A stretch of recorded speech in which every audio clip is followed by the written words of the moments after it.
get started. We got a whiteboard. All right, recording in progress. Here we go. Thank you everybody for coming to our home and tuning in on Zoom. My name is Wade Critides. I'm throwing this event with Nycole and Neil Mason. We all have different backgrounds and perspectives, but the goal tonight is financial wellness. Some people might know me as Wellness with Wade. If you don't follow me already, definitely get on it. There's some good stuff out there. But no, the goal is like financial literacy, financial wellness. I was talking to Nycole and Neil and kind of realizing like, whoa, okay, maybe I know all this stuff, but it's not necessarily common knowledge. I went to school, I got my master's degree in finance, and that honestly didn't teach me all this stuff we're going to go through. It was self-taught, it was self-learned, it was studying wealthy people, it was going on YouTube, it was finding out all these things and then starting to apply it. And I realized it's uncommon knowledge, and I really have a goal of spreading it. And there's no like sell, there's nothing to like pitch at the end of this. This is a free value-add event. I mean, I guess it's brand building, like, whoa, Wade and Neil, Nycole, they really know their stuff on finance, but we're gonna each go through it, and we each have different stories and different perspectives. So you're gonna learn different things from all of us, but by the end of it, you should feel empowered, like, okay, I kind of know my next steps I wanna take in wealth building and accumulating wealth and all sorts of different, from every different angle. So it's gonna be foundational. We're each gonna have about 20 minutes, and then we're gonna open it up to a panel at the end. But super excited for this. So if you have questions as you go through, write them down. It's gonna be open season for questions. And anyone on Zoom, they can put the questions in the chat. And everyone on Zoom, put the questions in the chat. Sandy will be maybe hopefully tuning in and checking that out. We'll check it out when we're on the panel.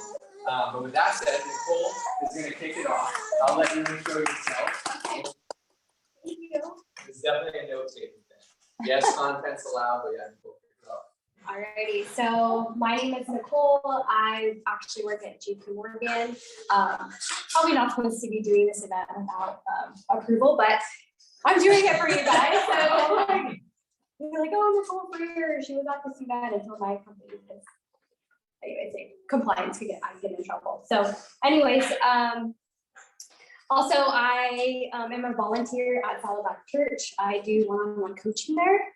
And I've been in the financial services industry for 8 years. I graduated from Cal State Fullerton with Sandy, with my degree in business with emphasis in personal finance.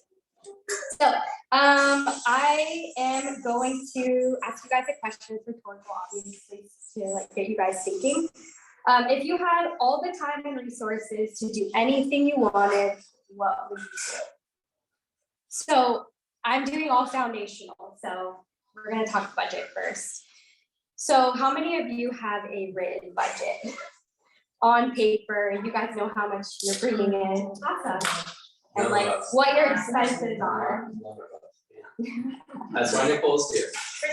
They're really gonna teach. I kind of do the natural stories. Yeah. Yeah, so it's normal, right?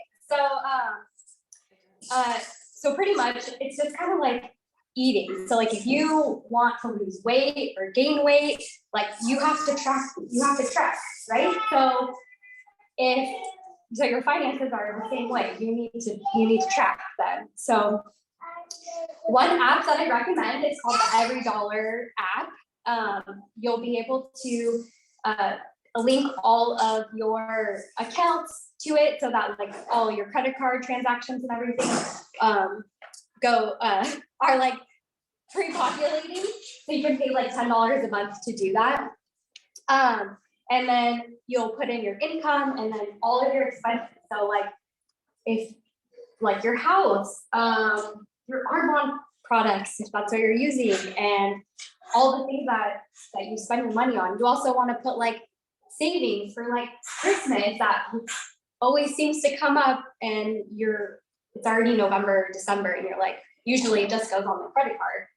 Some of us can afford to do that without, thinking much of it, but some of us can't. So put that in your budget. Save like $50 a month towards that. Alrighty, so What was that? Every Dollar. That's a budgeting saving app? Correct. Okay. Yes. Cool, personal. And then also another way to increase your income is by reducing your expenses. So a couple options are get a quote for your car insurance. See if you're getting the best rate. Actually use Breathe Insurance. They're a broker. They run all the insurance quotes for all the companies, not just one, and try to get a lower rate. What's it called? Breathe Insurance. Yeah. Breathe. Also, another option is using cash. So there was a study that was done in Boston, and people that had cash only spent $22 versus a credit card where they spent $117. So just know that like using cash, you actually don't spend as much because you feel it. Your credit card, you're using it, and then you don't pay for it until 30, 45 days later. Then you might feel it. So those are just a couple examples to reduce your expenses. I know that my husband and I, we just started recently with gas prices going up, and we use the toll now because we live in San Diego, that, hey, instead of spending like $20 a day on going out to eat for lunch, I'm gonna give you $30. And literally, I didn't use my $30 for that week. Like, I actually ended up packing lunch because you're actually like feeling it. So, alrighty, and then let's move on. So, I don't know if you guys know this, but I was reading an article that like some people don't know the difference between a debit and credit card. So it may seem like normal to some of us, but some people just don't know. So debit card, you use your card and it's getting pulled directly from your bank account. So you see it right away. Credit card, you obviously don't. It doesn't pull directly from your bank account. So you're just putting it on the credit card, and then you'll see it when your statement comes out. Speaking of credit cards, you guys know that, or you should know that credit card balances are not good debt. Obviously, the average interest rate on a credit card is 16 to 18%. So if you leave a balance on there, you're obviously, paying for it, and more than you can really get like in the stock market. You really shouldn't be leaving a balance on there. If you do have credit card debt, you can list your balances smallest to largest and start tackling like the first one. So you do the minimum monthly payments, and then if you have extra cash that you can put in your budget, so you can add more to the credit card with like the least amount that's on it. So you want to get like a win quickly. Otherwise, you can go online and put in like, oh, this one has this rate with this amount, and you could, sometimes it will come up differently what you should pay for first, but you want to get a win right away. As host, I get to ask questions there. You guys have to wait. So actually, this is really good. I want to ask you the question, if I have credit card debt, should I pay that down or invest first? Like, what should I do and why? So I would definitely pay down the credit card because you can't get 16, 17% in the stock market. Yeah, you can, but it's like the average is like 7%, Correct. right? So it's like paying 18% versus investing again 7%. It's smarter to pay down the 18. Yeah. Reasonable debt would be a 30-year mortgage and a 5-year car loan. Even better would be a 15-year mortgage and a 3-year ar loan if you guys can afford to pay it off. With interest rates being so low recently, sometimes you got to do the math, and sometimes having a longer-term car loan just makes more sense. You can put it in investing, you're going to make more anyways. So just depends on your financial situation. If you guys have student loans, I know a lot of us do, you can refinance them through Splash Financial. They will run they will run rates for other different companies and try to get your rate down. Some of you guys, if you saw the federal student loan, you guys haven't been paying any interest. So I don't know if that's you guys. I don't know when they plan on turning it back on, because they sometimes just keep rolling it over and you're not paying any interest. So probably just keep it there as long as you can. When they turn back on the interest, you guys can potentially refinance with Splash Financial, if that's. I think they're doing that in August. I just got a notice. Good till August. Good till August. Yeah. And then who knows? They might push it again. Yeah, correct. Alrighty, just some guardrails. If you guys haven't purchased a home yet, in terms of guardrails, your mortgage should not be 28% of your gross pay. So that could be really high for some of us, and it could end up being like 50% of our take home. So just kind of be mindful of when you're purchasing a home, like what you can actually afford. I actually prefer the day Ramsey method. It's only spending 25% of your take-home pay in a mortgage. That leaves you guys room to invest and purchase other things, go on trips, you know, other things that you want to do other than sitting in your house and being what's called house poor. Alrighty. How are we doing on time? You're good. Alrighty. Shorter, longer, whatever. Okay, so next thing is short-term savings. So this is going to be your emergency fund. So you should have 3 to 6 months of non-discretionary cash sitting in your bank account for an emergency. So non-discretionary means like not the extra stuff. So we're just talking about like basics, food, house, phone, things that you need, not like all the other stuff. So you want a savings of 3 to 6 months of your non-discretionary expenses. Another reason why you should have a budget, so you actually know what your expenses are and how much you need to save. If you're single, you should have 6 months of expenses. If you're married with 2 incomes, you could do 3 months of expenses. Hopefully you guys are not both out of work at the same exact time. All right, so we're gonna move on to insurance. These are just basic. So if you have kids, somewhat depends on your income, you guys should have life insurance. Usually it's about 10 to 16 times your annual income that you should have. You guys can work with an insurance broker. They would actually maybe run you some better numbers that fits like for you, your personal situation. Because not everyone maybe needs that much, or you know, maybe someone needs a little bit more. I use Xander Insurance for our life insurance because they run everyone's stuff. They're not just like running State Farm's numbers or whoever, like they're running everyone. So you could see the different premium amounts. Also, health insurance. If you guys are healthy and not going to the doctors that often, you should have a high deductible. You should be in a high deductible healthcare plan.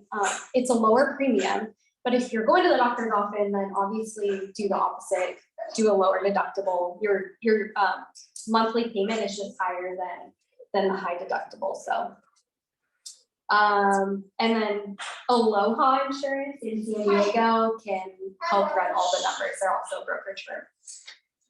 Alrighty, so in regards to healthcare, there is a thing called a flexible spending account, an FSA. Your employer will offer those for you, and that's pre-tax dollars that you can put away and use. The maximum for 2021 is $2,850. The thing with this one though is you can only roll over $570. So if you put in the max and you don't use it all, you're losing out on that difference. So just be mindful of that. Additionally, there's also a healthcare savings account.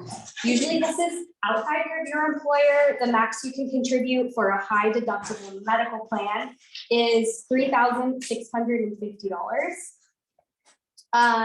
And then if you have a family plan, you can put in $7,300. This is a really cool feature because you're able to actually invest some of this money that's in that plan. So if you don't end up using it, you put it in an investment, and when you're older, you know, maybe you just need more money, or it's also like an alternative to using it for retirement. There are other minutiae around it, like if you don't use it for healthcare, there's a 20% penalty on it. So just make sure that it's used appropriately. But Garrett gets massages done on his HSA, and then we just let him it. Also, disability insurance. I wouldn't do short-term disability, but I definitely would do long-term disability. 1 in 4 people become disabled. And if you do not have long-term disability insurance, like how is your family going to survive without your income? So just think of that. Xander Insurance, I also believe, can help you. I have a policy once with Northwestern Mutual.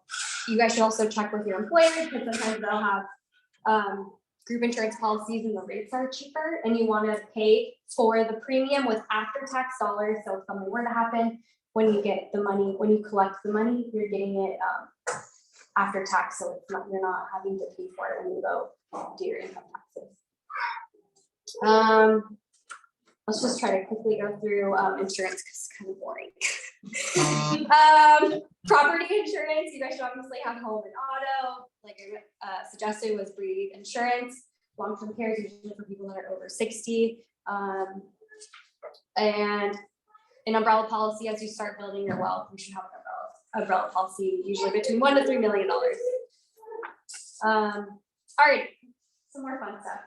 Long-term savings now. So college savings accounts, 529s. If you have kids, you can start investing in 529 plans.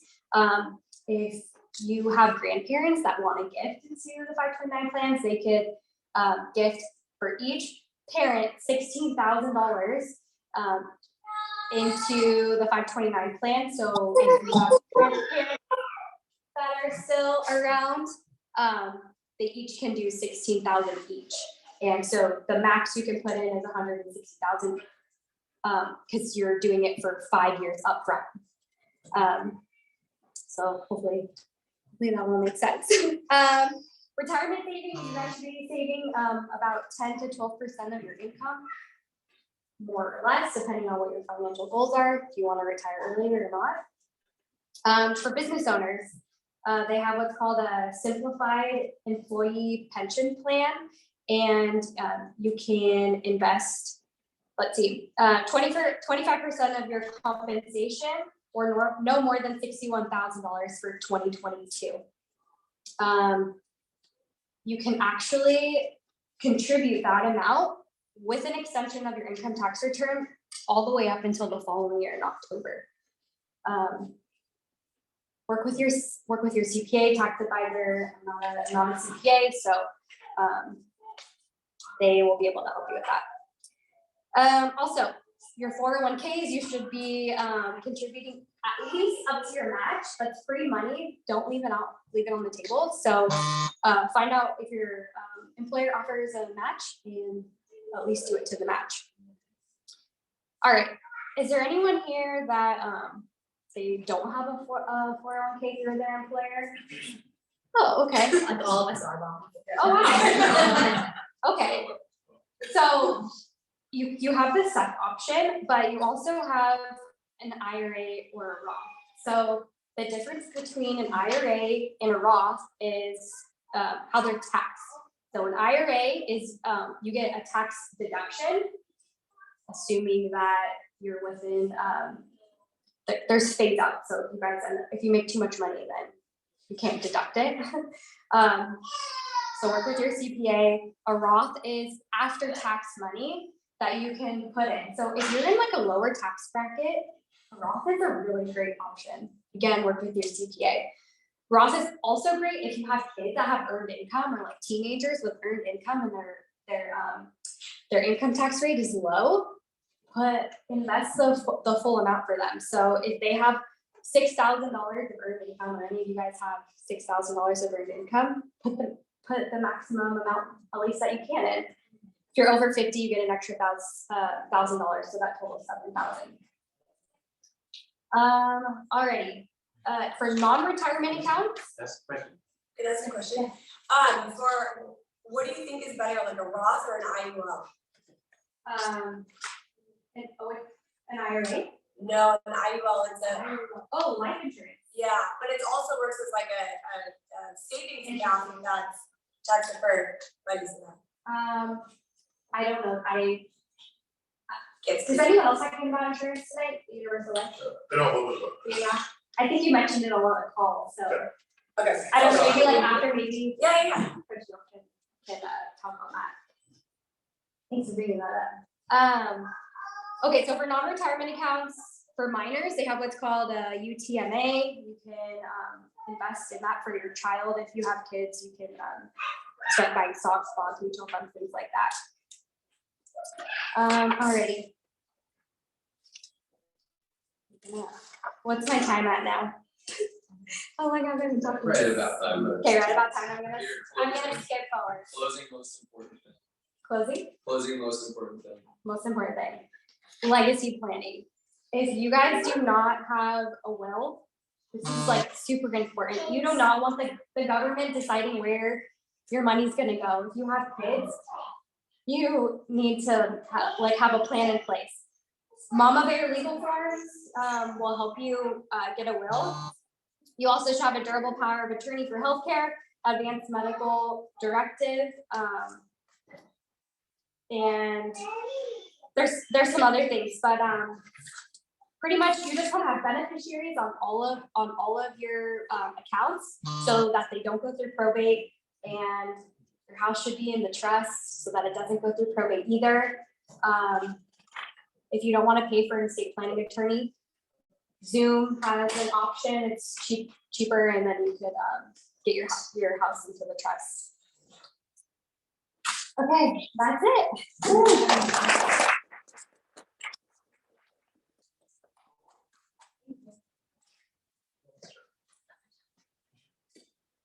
All right. That was awesome. Thank you, Nycole. Thank you. I am up next. Thank you guys for hanging in there, Zoom, being on with us. So what Nycole went through and why Nycole and I connected on this is she's a really different background than I, different way of thinking, different value add. And a lot of it is foundational stuff. You can't just go do the sexy things and invest in real estate and go buy Bitcoin and build your wealth and all these things and start businesses if you don't have the foundations in place. And a lot of building wealth is actually not sexy. We're gonna go through some of the sexy stuff, but like a lot of it's unsexy. My segment's gonna be like kind of edgy. Why I wore the black on black with the black shoes and the maroon blazer. But I'm gonna go through a few different things. I'm gonna start a little bit with my story. So I grew up with what I'll call scarcity mindset. I didn't have a lot. I had a great upbringing. Like my parents loved me. They did as the best they could, but we didn't have a lot. Like we were blue collar. We lived in subsidized housing. There was a point in high school where like my parents split up and I lived in a motel with my dad and smelled like cigarettes going to school. And so I grew up like, no, I'm not getting the guac. It's an extra $2. Like, no way. Like pension, like just thinking that way. We're like, there's limited money, there's limited resource. And it's taken my whole life, and I'm still actively working on it, to shift from like a scarcity mindset, which I'll call it, to a more abundant mindset, to there's money everywhere, there's opportunity everywhere. It's out there for me. It's up to me to go get it, to go work for it. Scarcity mindset is a few different things, like it says, I can't afford it. Oh, and back to my story actually. So it drove me because I wanted to make money because I didn't have any growing up, to go to school. I was like, who makes money? That was success to me. And so I went to business school and I got my master's degree in finance. And when I go make 6 figures, that's gonna be it. That's the solution. So I went out and I did that. And at a young age, I put my head down. I got my master's in finance. I go into the finance world, like kind of the Wall Street world in Boston. And I got to the point where I was a VP in my firm and I was making the 6 figures. And I was living in a nice apartment, driving a sports car, doing all the things, getting a huge bonus in finance at the end of the year, so I could pay off my credit card, so I could keep living, buying bottles at the club and living the way I'm living, have $0 in savings pretty much. I would just have the $50,000 bonus, pay off 50,000, 30, whatever, in credit card. Sorry, the 50,000 bonus would get taxed. I'd get 30. I would use that to pay off 30K in credit card debt, and I would do it all over again every year, working long hours, 2 weeks vacation, investing in my 401k. But I started to, I moved to California, I started to see different people, and I started to think, I'm not happy just making a lot of money in this job that I'm not super passionate about. I don't want to do till I'm 50 or 60. I started to study people, I'm like, And this is again, this is just some of these are my opinions. These aren't facts, so take them for what you will. But I started studying people and wealth in the world and averages and everything. And I was like, okay, so we're all trained to go to school. And in school, we're actually taught to be a really good employee and go into student loan debt, and then go out and you've student loan debt if you didn't get school paid for, you didn't earn it. And you got to go get a job so you can pay for your student loan debt, so you can pay for your bills, and you start to pay for your apartment and all the things. And then you're in this cycle, and then it's like, okay, I'll get a 5% raise or 3% raise or 7%, promotion. I'll get my bonus. I'm gonna invest in my 401k. and hopefully I can retire in my 60s, and hopefully I'll have enough in my 401k where I can retire. And I started to look at it and like the arc, and people weren't, 87% of people aren't passionate about what they do. I'm like, that's not life. That's not what we were designed to do as humans. So I'm like, this is backward. This is antiquated thinking. Like, I'm not doing that. So that was kind of my path. I'm like, and then when I get into my 60s with my 401k, it's not gonna be enough. I'm gonna live, I'm healthy. I'm gonna live a long time. I'm gonna live to 100 and beyond. Like, I'm not gonna have my kids have to take care of me and bring me in and like pay for my stuff. So I started to think, what are these like wealthy people? What do they do? What did they figure out? Because scarcity, my childhood mind says, I can't afford that. Money doesn't grow on trees. How many of you have heard or thought these things? Am I made of money? What do you think? I'm made of money? If one side wins, the other side loses. Rich people were born either with silver spoon or they have some special skill, like so they can get rich. Or rich people must have done something like crooked or wrong or screwed others to get ahead. Scarcity mindset also actually focuses on spending. I'm going to spend. Wealthy mindset, abundant mindset says I'm going to invest. So abundant mindset, money literally comes off trees. The government prints it in trillions of dollars. They just create it from nothing, from trees. It's just like everywhere. And it's out there for us. And it's backed by nothing. It's literally just an illusion. It's just like we hold such value to it. It's an illusion. But there's money and opportunity all around us. Instead of asking like, I can't afford that. How can I afford that? What would I have to do? Would I have to cut back here? Would I have to go make more there? What's a way I can make more money? I've realized wealthy people, entrepreneurs, I'm going to get into some of this, make more money by adding more value. They find solutions in the marketplace, they add value. When I was an employee in finance, I wasn't adding a lot of value, maybe to my company a little bit. I wasn't solving problems in the marketplace. And so I'm compensated accordingly. Abundance mindset is it says if I can help other people win, I'm going to win. If I help solve a big enough problem, help enough people, I'm going to win. I'm going to be wealthy. It's a win-win. And wealthy, abundant mindset, they invest. They don't think like, oh, let me get the bag, the this, the that. They invest. And here's like a mic drop moment. What they do is they invest in cash flowing assets. And instead of going out and getting the Lambo or going out and getting the car, they invest in cash flowing assets. And when they're cash flowing their assets, they pay for the Lambos monthly. So your investments, you have real estate, whatever you end up having, like makes you $1,500 a month, you have $1,500, and then use that to go pay for your bag, for your whatever. Scarcity mindset, even though you might think like, I'm doing good, like if you just go spend it, you're always going to be working for money. So that was a big mindset shift for me. First concept I'm going to bring up. This is an important one. Pay yourself first. So for those of you with these types of things, about 10% of people, I'm going to give you 4 books to start with, to go learn way more than you do tonight. The first one you probably heard of it, you may have read it, read it again. Rich Dad, Poor Dad by Robert Kiyosaki, one of my mentors. The second one by him, Cash Flow Quadrant. I'm going to go through some of that. The third, The Richest Man in Babylon. And the fourth, Think and Grow Rich. 10% of you will actually read one of those. 90% won't. So who's going to be the 10%? First concept, which is in these, pay yourself first. What does that mean? Most people, when I was a finance employee, balling out, buying the bottles on the weekend, sports car, penthouse, all the things, I would get my bi-weekly check-in, whatever, hit my bank account, and I would use it to go spend money. I would pay my huge rent I was paying. I would spend $700 on the table on Saturday night. I would spend however much on my car. I would make it appear, keeping up with the Joneses, that I'm doing good. I'm in finance. I'm balling on Wall Street. I didn't pay myself first. So what is that? Flipping it on its head. What I do now, I get money in. The first place it goes, I do not pay a bill. I don't buy groceries. I don't anything. It goes into a savings or investment account. So what I want everyone to do is you're going to set up a savings or investment account, and wherever your check comes from, at least 10% is going to go into that. You make $1,000, at least $100 is going to go right into the savings account, or better yet, maybe an investment account. Investments can go up or down. If it's a stock market account, or if it's crypto, or it's whatever you want it to be, of course that can go up or down, but you're literally putting it, you don't even see it. Get it on auto debit it, so you don't even see this. 10%, you'll be doing good. 30%, You're doing better. 50%, you're balling. 50%, imagine if 50% of your check went into a separate account where you're paying yourself first. This is what the wealthy people do. They don't pay their creditors. Their creditors get paid last. Their mortgage gets paid last. Their car payment gets paid last. They pay themselves first.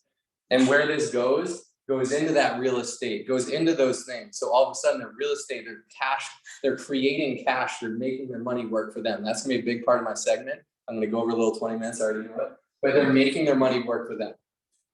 If you want an average life, you do what's typical. You go to school, you get a job, you invest, maybe a 401k, maybe some stocks. You buy a home thinking it's your best investment, thinking you're investing because you own real estate and it's your home. It's not an investment. It can turn out that way because the market just boomed the last 2 years. We bought a condo. It ended up being an investment because we sold it for a lot more. It's not an investment.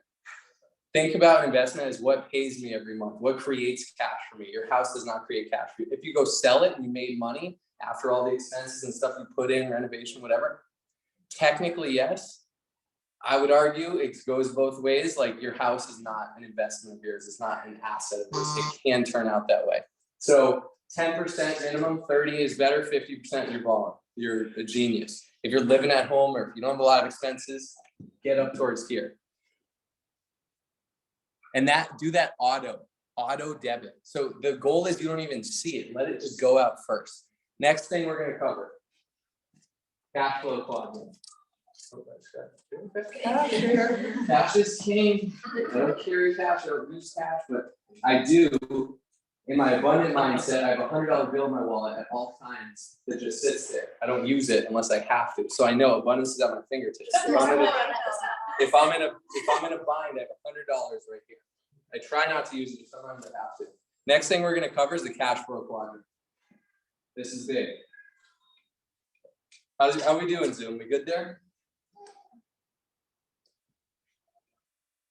And this is not typical. I had to go seek this stuff. I had to go ask people. I had to go learn this. I had to go watch YouTube videos. I had to go pay for webinars. I had to do a bunch of this stuff. You're not taught this in school. You never will be.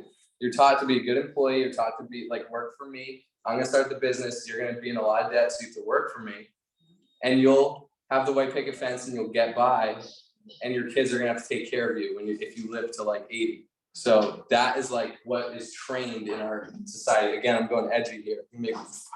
Wade's triggering me. Okay.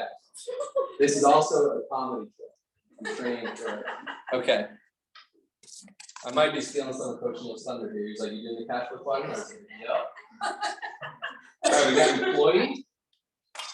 This is also going to trigger some of you thinking you're balling. Self-employed. Here's tough.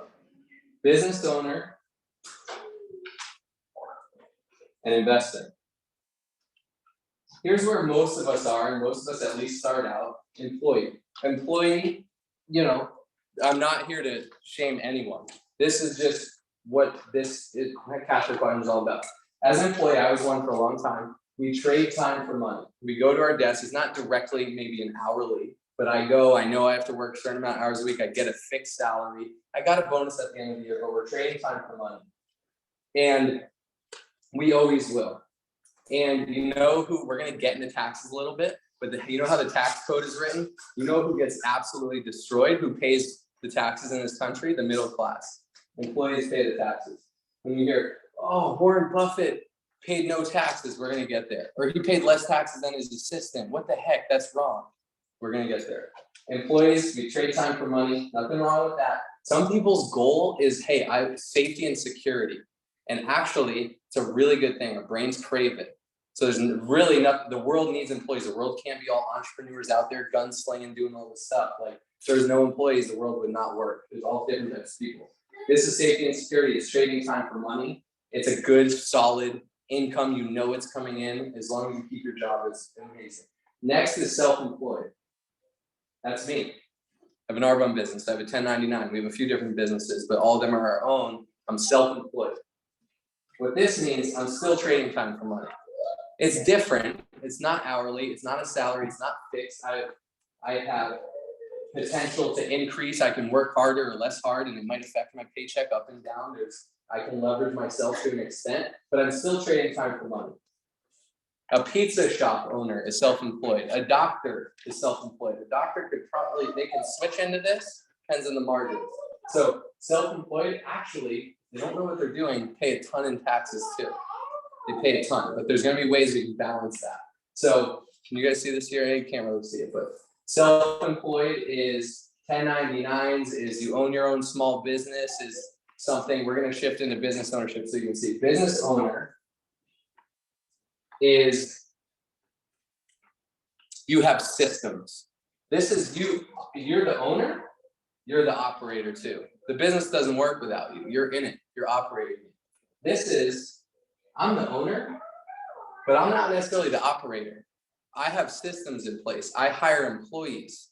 I can go away and it's still gonna run. Maybe not forever, but you're a business owner. You have a lot of things in place there. You're no longer trading time for money. Your profits are always better than wages. Jim Rohn said that. Yeah. Wages is I work, I make money. Profits are I build something, I solve a problem, I create systems, I have a business, and I have profits. Profits are taxed much less than wages. I'll get there. Investor, this is the ultimate. This is the mecca. This is where wealth is built. These two sides. I know people that have gotten wealthy here and here. It's very possible. This is where the majority of people get wealthy. They own businesses and they invest. An investor trades no time for money. My goal is I want to get my first big financial goal is get $5 million in assets. I think I'm pretty savvy. Let's say I make 10% on that. That's kind of high. $500,000 a year. My money is working for me. It's doing all the work. I'm doing nothing. $500,000 a year. Let's say I do 5%, super safe, 250 grand a year. Now to make 5 million, I gotta be the CEO.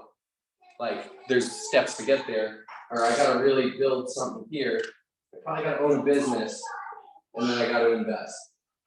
But 5 million, 1 million working for you, 150 to 100,000 a year. This is where the wealthy get wealthier. There's probably an economic winter coming. We've been in a bull market, the stock market, everything's been up, everything's been rising. They've been printing money to keep interest rates low and everything. Interest rates are rising now. Stock market's falling, Bitcoin's falling. You're like, oh my God. Real estate's probably gonna soften. I'm not like projecting stuff, but winter's coming. And you know what? Unfortunately, the wealth gap widens in the winter. Why? Mindset, financial literacy, knowing these things, education. Because the poor and middle class, they work for wages, they get taxed a ton, their dollar's worth less. What's inflation? The government's printing money, creating, just adding more money, everything more expensive. You guys see gas, inflation was like 8% or whatever last year, higher in different metrics. You know, last year, the average American needs to make $5,200 more in 2022 to live the same exact lifestyle as 2021. 5,200 more. Like, that's inflation because the government's just printing money. How do we do that? If you're on fixed income, you need to find a different way. You need to go ask for a raise, work harder, get a promotion, or who knows the answer? How many streams of income does the average millionaire have? 7. So if we want to be a millionaire, that's a goal of yours. It's not everyone's. It is a goal of mine, but it's not everyone's, and I acknowledge that. Where are you at? How many more do you have to create? How many do you have to add? Answer that in your brain. So 7 streams of income. What can an extra $500 a month do? I forget, I calculated on my computer somewhere. Like an extra $500 a month that you put into an interest-bearing account, let's say the stock market, whatever, real estate, it earns 7%. Over 10 years, you'll put 60,000 in. So if you save that, you're doing awesome. You have 60,000. You probably won't, unless you pay yourself first. You'll spend it, you'll have 0. If you make an extra $500 a month, you'll spend it. You're just, luxuries become necessities, you'll have 0. If you save it, you'll have 60,000, but inflation is going to go up. It's going to be worth probably like 40. We won't even go into that. If you invest it at 7%, just putting an investment account instead of a checking or savings account is worth 87,000. Now let's go out 30 years. Let's go retirement level, just 500 a month, earning 7%. You will put 30 years, 360, $180,000 in. $180,000 you'll put in, 500 a month. if you just save it. You probably won't, you'll spend it, it'll be zero. Pay yourself first and you save it, it'll be worth 180,000. Inflation, the dollar's gonna be worth way more, so it's not gonna be that different story. If you invest that at 7%, this is compounding interest, a secret of the wealthy, that once you understand, you'll be like, shit, I can literally buy those shoes, or I can buy one stock of Tesla, maybe not Tesla, Apple, Google, something. Oh shit, damn, should I buy the shoes? Compounding interest is your money working for you, is how you get really wealthy. Sometimes you either gotta make it rain and make a lot more money. Sometimes you gotta not buy the shoes, the bag, or whatever, and just, you know what, $1,000, I'm gonna put that in investment account. That 180,000 you put over 30 years is like 600 something thousand. I did the math earlier. 180 turns into 600 something thousand, just because it's making money on itself, compounding interest on itself. Like that's the power of investing in compounding interest. I know I'm way over time. That's the cash flow quadrant. You know what? I was watching Robert Kiyosaki earlier, he reminded me. He's like, this doctor called me, he goes, I made my first million. He goes, how much did you keep? It's not what you made, it's what you keep. Because, you know, I had to pay $750 in taxes, so I kept $400. I don't know where he lives, it's kind of crazy, but $400 is, you're living decent in Orange County. You're not balling out, that's for sure. You know what, when Robert Kiyosaki, an entrepreneur, makes $1 million, and that guy was 7 foot, that guy made like 1.2 or something. And you know when Robert Kiyosaki makes 1.2 million? He goes, wow, 1.2 million. I don't owe any taxes yet, I might, but you know what? I'm gonna use 1.2 million. I'm gonna go buy real estate. My 1.2 million 4Xs through the bank. I put 20% down if I go buy a property. So shoot, 1.2 times 4, 4.8. My 1.2 becomes 6 million. So I now can buy a $6 million real estate property. I then took my 1.2 I earned, put it into something. So now it's gone and I owe no taxes. He keeps his 1.2. The doctor owes 750 grand, keeps 400. That might not be true. Maybe he owes half, 600. He keeps 600 and pays 600. And that $5 million, $6 million property, unless he really did a bad job underwriting it, if he keeps it long term, it's gonna grow, it's gonna create him cash, it's gonna create him generational wealth, he's gonna pass it down. Getting off topic there. So yeah, doctors make a lot of money, they trade time for money. They just trade time for more money than most people. Entrepreneur makes $1 million, yeah, millionaire, 7 choose income. All right, make your money work for you. I'm almost there. We're almost there. So investing, and I think Coach Neil is gonna probably get more into investments. I could go for like an hour on each topic. I don't think I need to write any of this down. But there's different asset classes, right? And when you think about investing, what I think is the most important is cash flowing assets. Again, your house is not an investment. What produces cash flow for you every month? Now the stock market's an investment for sure. Can go up and go down. It's not liquid, it's not cash flow, just pull it out. I love cash flowing rental properties in real estate. I love real estate because I call my CPA, he goes, this is what you netted, here's all what you owe in taxes. So I think tomorrow or the next day, we're buying a $165,000 Airbnb in South Carolina. Everything goes into that, we can depreciate it. I will owe nothing. I paid $0 in taxes last year, or this last payment. Crazy, right? Oh my gosh, you're cheating the system. No, I'm not. The tax code, when my CPA taught me, you got to flip the tax code on its head. When I was a finance employee, they're like, you make a lot of money, you don't add a ton of value to the economy, you pay all the taxes. So 40, 30 something % of my paycheck and 50% of my bonus is gone. 40% of my earnings gone. As an entrepreneur, I own businesses, I employ people, I own real estate, I house people. Flip the tax code on its head. It's not looking to get you, jab you, like, pay, pay, pay. It's like, hey, here's a blueprint to building the economy and building wealth. If you follow this, you won't really have to pay taxes. If you follow this Warren Buffett, who has more value to the economy, us or combined, or Warren Buffett? That's why he doesn't pay any taxes. He pays a little because he's employing people. He's creating, he's bringing solutions to the marketplace. He's housing people. We aren't, like, the average person doesn't do that. They're like, I house myself, I don't employ anyone, I cover my needs, I go to work, I do my job, I get paid, yada, yada. So we've got to kind of think differently a little bit. Inflation crushes the poor and middle class. I kind of covered it. It crushes them. It benefits investors. I have debt. A lot of people are scared of debt. I love debt. I was a debt investor person. That's a different story. I'm like, okay, I have 3% debt on all my investment properties. Inflation is up 8%. Oh my gosh, everything's more expensive. My debt stays the same at 3%. I'm literally getting richer because I have debt out on all these properties. If I could buy a property at 0% down, I would. Most people are like, no, you got to put some down. You got skin in the game. But I love debt when it's attached to a cash flowing asset. If I go get what I do, it's hard to, you don't just get into real estate overnight. I've talked to some of you about it. Turnkey investing, you just need the 20% down payment and everything's kind of done for you. There's one, write it down, Spartan Invest. You can ask me later. They do it for you. I have 3 houses in Alabama that I just put 20% down on. I haven't lifted a finger on. They create a few $100s a month every month. They appreciate all these things. And I'm like, oh, I write it off. I got to pay less in taxes. I got assets. I'm on my way.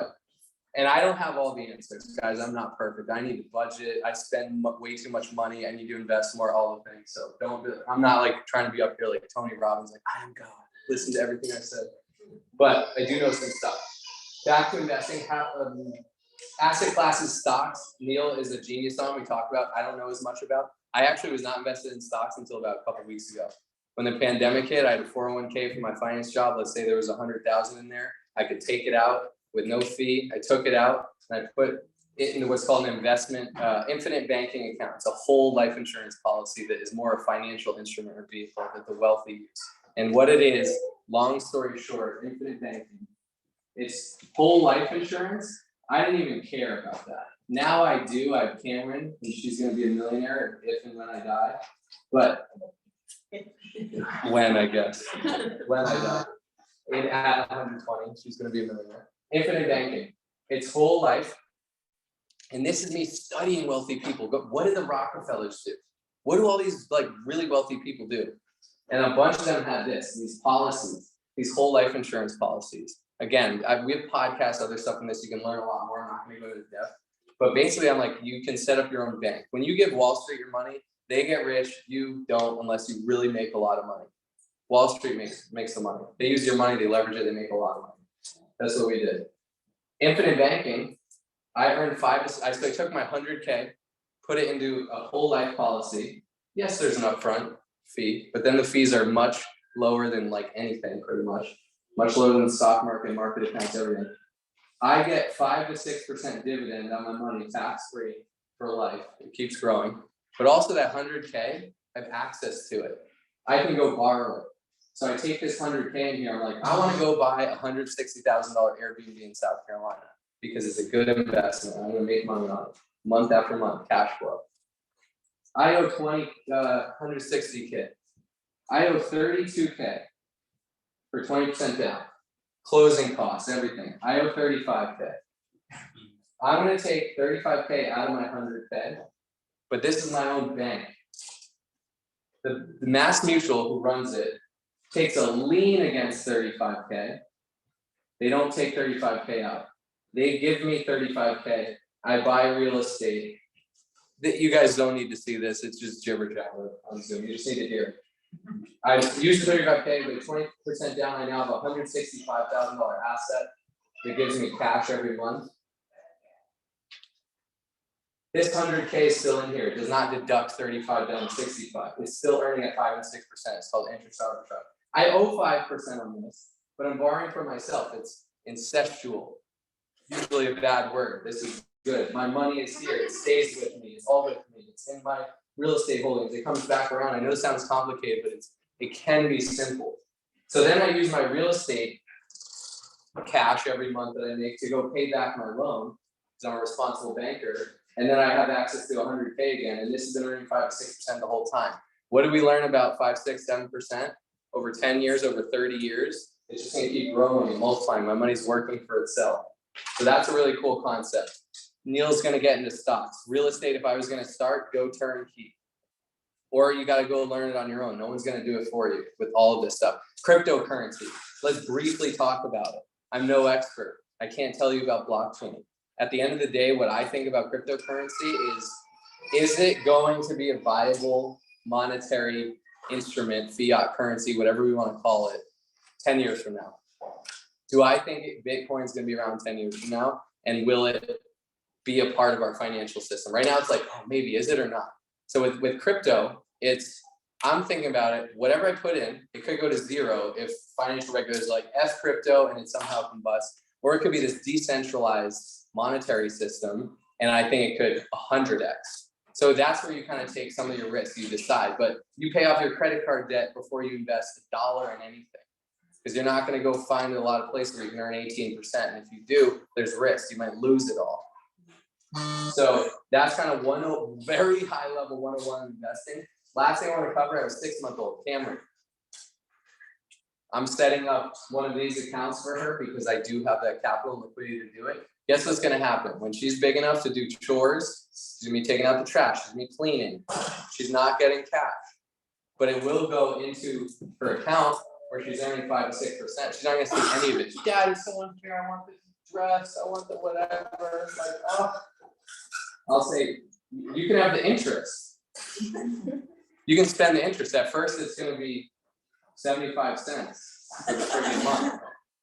But when she's 18, it might be a few $100 if she keeps doing her chores and investing it. It might be a few $100 a month. And what I really want to teach her is you can spend the 100, the 200, the 1,000, whatever it ends up being at whatever age, or you can put it back in and it's going to grow on itself. That compound interest. So I teach her that principle. When it's like her first birthday, I'm going to be like, no toys. I have to negotiate this with Sandy. I'm going to be like, if you're bringing something, here's a QR code to her investment account. Venmo her. It's going straight into her investment account. I'll buy her toys. My mom's still going to buy her toys and stuff, but she's not going to have a shitload of toys. She's going to have a shitload of money. I'm not going to even tell her. I'm going to be like, hey, I bought you a property when you're 2. Here it is. When you're 18, you're going to college. You can keep this, or you can start a business with it, or you can go to college. You pick. Lastly, with all of this, I know I went way over time, but I'm hosting, so I get to. The thing with all of this and building wealth that I realize is like no one's going to do it for you. There's no easy way. There's no get rich quick scheme. You're not going to like win the lottery. If you do, if you don't have the mindset of a millionaire, you're going to lose it all. Why does every lottery winner lose it all? They don't have the mindset of a millionaire. So it's about going and getting it. It's about going and seeking this information. It's not like you learn some here. You're going to have to really dive deep in some of these things to really apply it. And you can start taking action, but with money, it's different. You got to be really calculated and methodical. And so with that, like you got to go get it. You go, oh, I got all this cash. You got to go after it and go get it. You want to be a millionaire, that's up to you, it's up to no one else. Like no one's going to do it for you. I saw this really cool thing. Who can tell me or show me if I was like, hey, $20, who wants this? You want it? But someone's got to show me like who actually wants this. You guys actually want it? But like who actually wants this? There you go. My man right here. You can say you want it. You can raise your hand. You can be like, hand out, please. Hand out, or you can just get up and go get it. Like that is what building wealth is, right? So that's a wrap for my segment. Sorry, Coach Neil. I know it's really hard to follow. I'm not humble. I'm working. Here's your cleaned off whiteboard and your note. And I know that was way over 20, so I handle these up.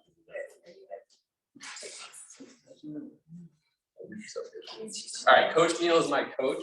He's taught me a lot in a matter of like he has some handouts. He was like, you aren't putting a handout? I'm like, no, I'm just gonna talk. He's like, do you have notes? I'm like, no. He's like, get notes and get a handout. I'm like, okay, I'm learning a lot from this. He's like, people are visual. Some people need to see it. I'm not just gonna hear you grow up all over them like, be a millionaire, invest, don't be an idiot. Tip number 1, reference. Also, if anyone got triggered, we'll have a different conversation.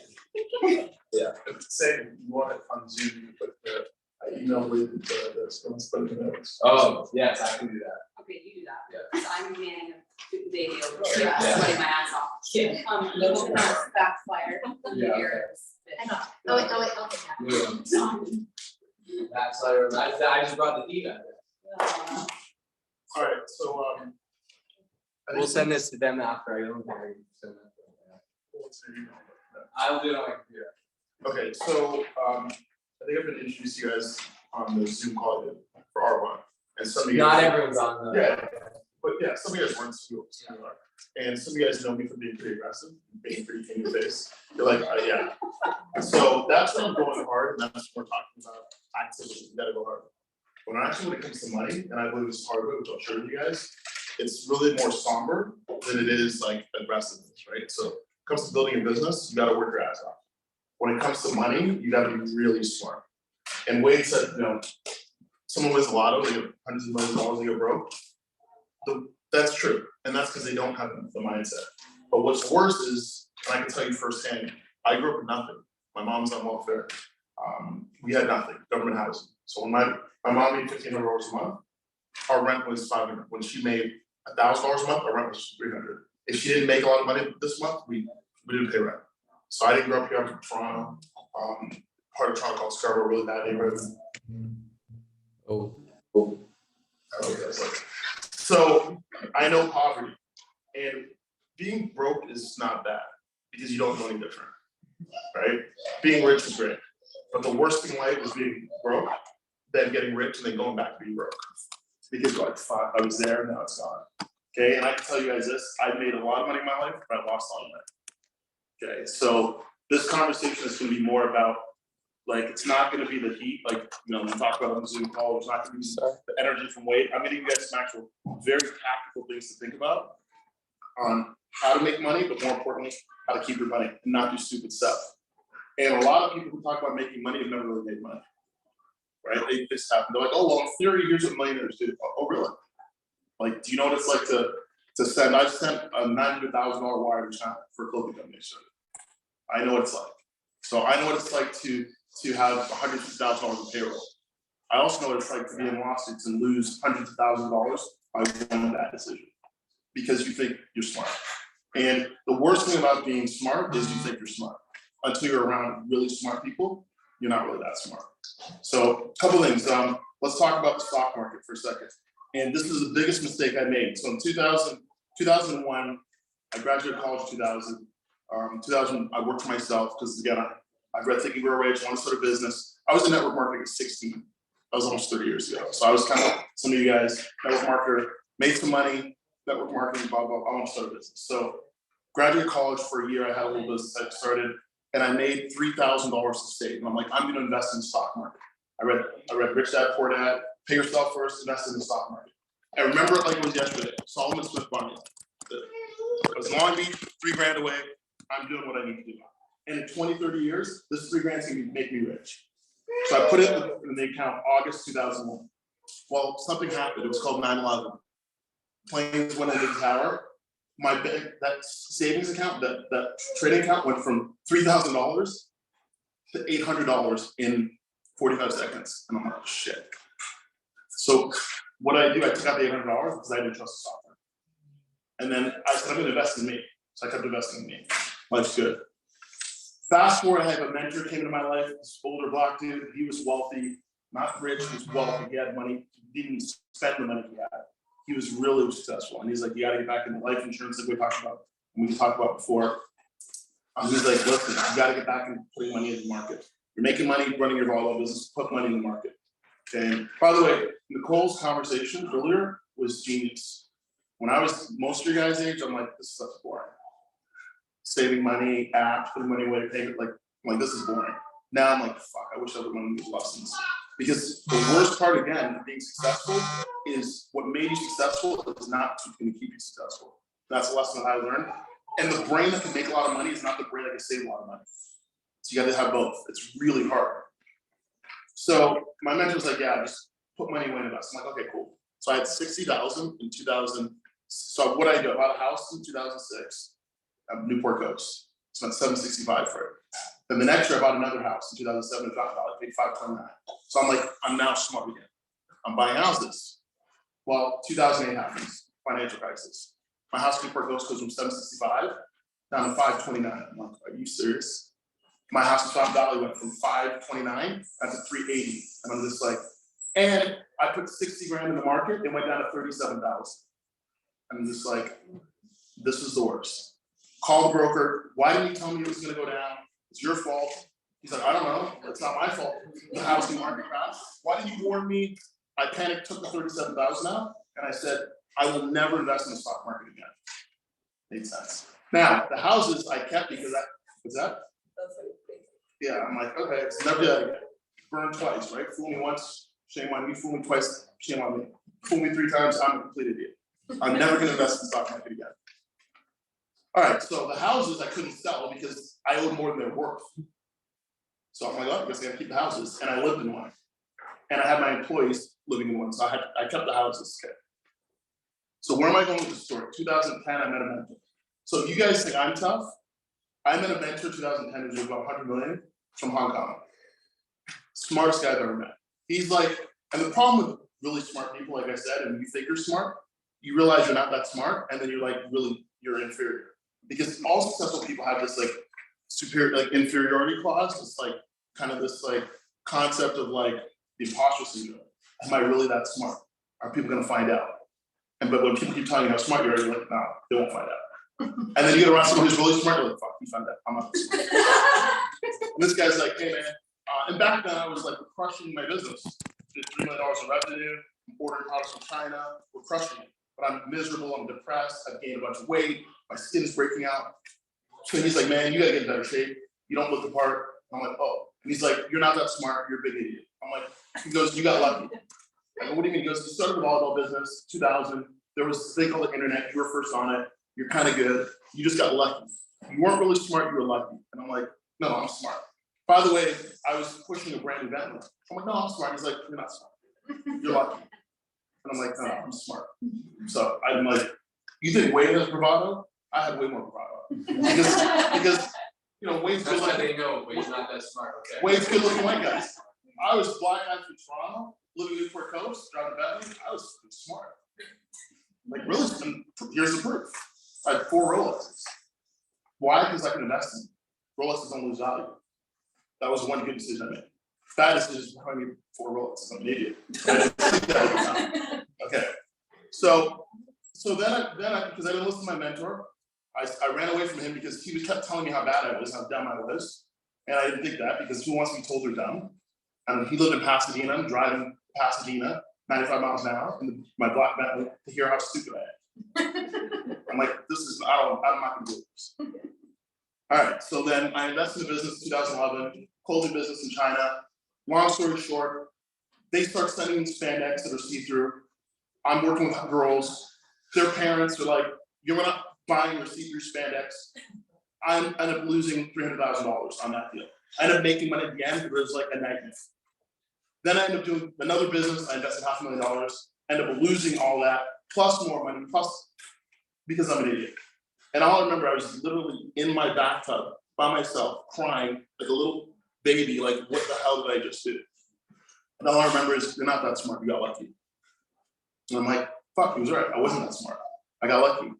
So then I said, wait a second, what went wrong? And I started looking back on it, it was the disease of more. Right? Pat Riley talks about, you get one, I had a Mercedes, I need a better Mercedes. I've got, what's better than Mercedes? The Bentley. What's better than a Bentley? A white Bentley. You know, what's better than one house, 2 houses? What's better than one Rolex, 2 Rolexes? What's better than, every time I go out, it's my credit card on the table. And some of you guys are talking about debt. I had a $130,000 American Express bill in 2011, in 1 month, that I paid off. I had so many points at Amex, I was just giving them away for gifts instead of, because I'm an idiot, because I had all these employees I was taking care of. All stupid stuff because I didn't know any better. I'm like buying friends, right? So here's the lesson that I learned, and I'm gonna tell you right now. So finally, this year, not this year, actually 2 years ago, I started investing back in the stock market. I'm like, I finally learned my lesson. I finally learned and doubled down and tripled down and quadrupled down.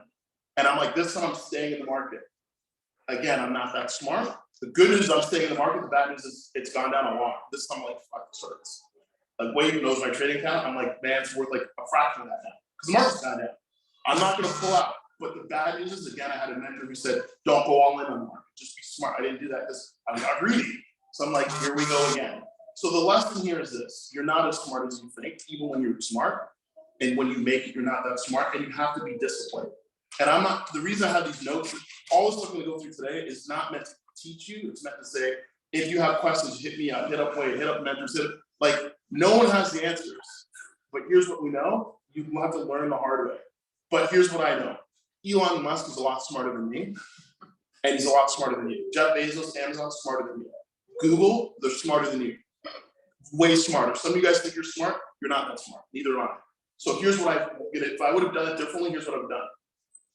Wade said, well, take what you earn and pay yourself first. I agree with that. As a business owner, or if you're like, if you get what you guys are doing, some of you have to invest that money that you make into smarter people. Because long after we're dead, Amazon will be here. That you won't be here, Amazon will be here. Tesla will be here. Google will be here. Sears, maybe not. Blockbuster, maybe not. Right? So the rules here for this. It's not about timing the market. So I'm not going to tell you guys to buy today, although you should buy because it's really low. It might go lower, but I was buying like a year and a half ago when it was high. At least I bought. I'll be fine over time, but better to buy when it's low. There's a saying from Warren Buffett. When there's blood on the streets, buy. When everyone's being greedy, be fearful. When everyone's fearful, be greedy. So right now everyone's fearful, now it's time to be greedy. A year ago when everyone was getting rich in the stock market, stimulus, and stocks kept going up, that wasn't the time to buy because everyone was being greedy. So again, that's a lesson that I learned. You don't want to time the market, it's time in the market. So put money in the market, let it go. So here's what you guys can do right now. What I would suggest is whether this is action. This is not me kicking you in the face. This is not me yelling and screaming at you. This is me saying, just today, put $5 away into the market every day. Every day, $10, $20.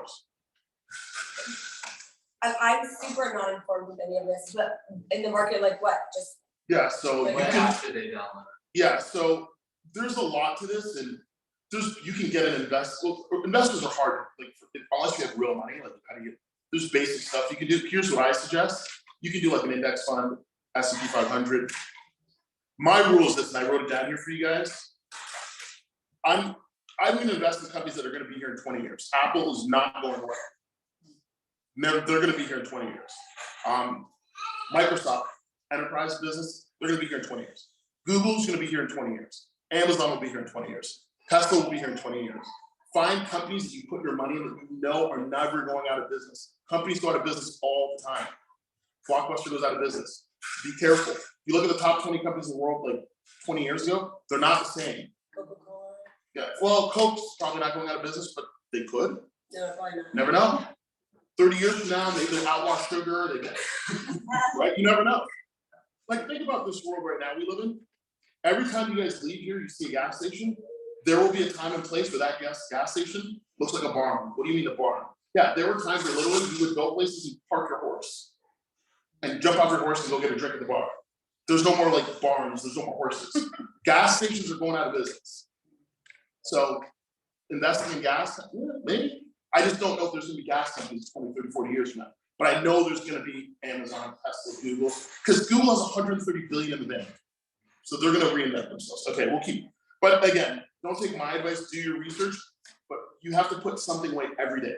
$5, $10, 20, 100, whatever you can afford, every single day take action. Okay. Daily habits of the millionaires. Here's something I'm gonna teach you guys very quickly. Okay. People who are really broke, and I'm not judging anyone because I've been wealthy, I've been broke, I've been doing well, I've had assets. No judging here, right? People who are really poor think day to day. Pay me today, pay me today, pay me today, pay me today, pay me today. That's why they pay taxi cab drivers and Uber drivers at the end of every day. They want the money now, which is fine. It's called, you want the money today. It's a day-to-day mentality. Then the next level of poverty is week to week. You get paid, I need my money at the end of the week. If I don't get paid this week, I'm in trouble. It's week to week. Make sense? Middle class is month to month. I get paid at the end of the month, or I get paid twice a month. How much money do I have at the end of the month? How much money is left at the end of my money? Oh shit, there's still a week left. I'm out of money. Month to month. 1 month, they lose their money, they go homeless. Wealthy people think a year at a time. Where am I gonna be in 1 year from today? I'm good for a year. Where am I gonna be in a year? I'm good for a month, 2 months, 3 months. Let's think about a year. Really rich people think 10 years. Buying assets, investing in stuff for 10 years from now. Because they're planning 10 years, right? They're developing today property, real estate 10 years from now. Elon Musk thinks about occupying Mars. What does that mean? They ask him, well, what do you think about Mars and how's it gonna be like? He's like, well, If I'm alive to see it, it'd be great. But he's at a point in his life where he's so advanced, he's thinking about 70, 80, 100 years from now, even if he's not around. Now, we're not all Elon Musk, but you guys get the point, right? Here's what I know. The planet will be here in 50 years. We may or may not, but will your finances be here? So start, and if you have kids, you really have to think about 50 years from now, 100 years from now. And that's why the Wade's point, $500 a month. You're like, well, what does that do? Your kid's gonna be 25 one day, even if there's 2 right now. So you better start thinking that way. Does that make sense? And if you have a business and you think day to day, and some of you guys lie to yourselves. Don't lie to yourselves. Because just like when my mentor, I was lying to myself. He told me the truth, I lied, right? So I'm telling you this stuff. Some of you guys are in this business, or whatever business you're in, you're thinking day to day, week to week, month to month. Invest and think longer term. Believe me, I'm 45, I remember coming here at 19. It's like, well, I've lived here more than I've lived in Canada. Time flies. Some of you guys are 30, 25, 28, whatever, you're gonna be 50. You're gonna be there. Okay. So investing today, 5 years and 30 years from now, when you think about investing, think about a 5-year horizon.